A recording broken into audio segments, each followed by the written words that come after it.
गेल्या 2 दिवसात पडत असलेल्या मुसळधार पावसामुळे पाटण खोऱ्यामध्ये कुठे कुठे काय काय घडले याचा थोडक्यात आढावा।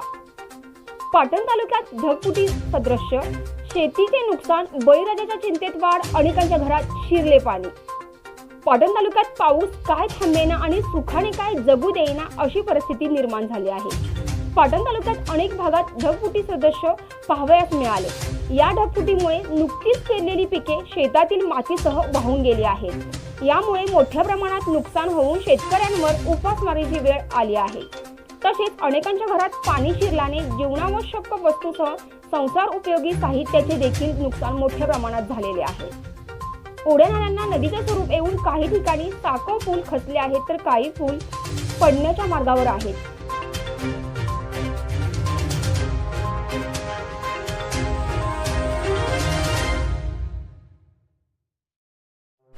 काल 16 तारखेला रात्री 12 ते 4-5च्या दरम्यान जो प्रचंड ढगफुटी झाली आणि या ढगफुटीमुळे केरा नदीला आज तागायत 100-200 वर्षात सुद्धा एवढं पाणी आलं नव्हतं।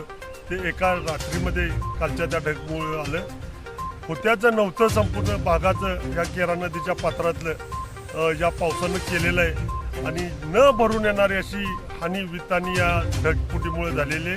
त्याचे तातडीनं पंचनामे करून या शेतकऱ्यांना आता खरीपाच्या पेरण्या चालू होणार अशा परिस्थितीमध्ये ओढे शेतामध्ये शिरले आणि सगळ्या शेतांच्या शेतं खरवडून नेली आणि ओढे आता पूर्णपणे भरून त्या शेतातल्या जमिनीने ओढ्यांचं रूप धारण केलेलं आहे। अनेक घरांच्या मध्ये पाणी शिरलेलं आहे, गोठ्यांच्या मध्ये पाणी शिरलेलं आहे। रात्रभर या सगळ्या करत असताना सुद्धा आज प्रशासन मात्र सुस्त होऊन पडलेलं आहे। त्यांनी कोणीही आत्तापर्यंत त्या ठिकाणी आलेलं नाही। आता जवळजवळ 12 वाजले, 12 वाजेपर्यंत सुद्धा त्या ठिकाणी प्रशासन कोणी नाही आणि मग अशा परिस्थितीमध्ये कमिशनर पाटणमध्ये आज आलेले असताना या ठिकाणची ही परिस्थिती त्यांनी डोळ्याखाली घालणं गरजेचं आहे, पाहणं गरजेचं आहे। अन्यथा या लोकांना आता कोणी वाली उरलेलं नाही।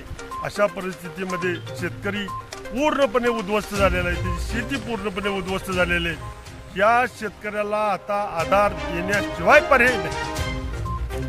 संबंधित प्रशासनाने ढगफुटीमुळे पाटण तालुक्यातील नुकसानग्रस्त भागाची पाहणी करून त्यांचे पंचनामे करावेत व शेतकऱ्यांना त्वरित भरपाई द्यावी अशी सर्व स्तरातून मागणी होत आहे।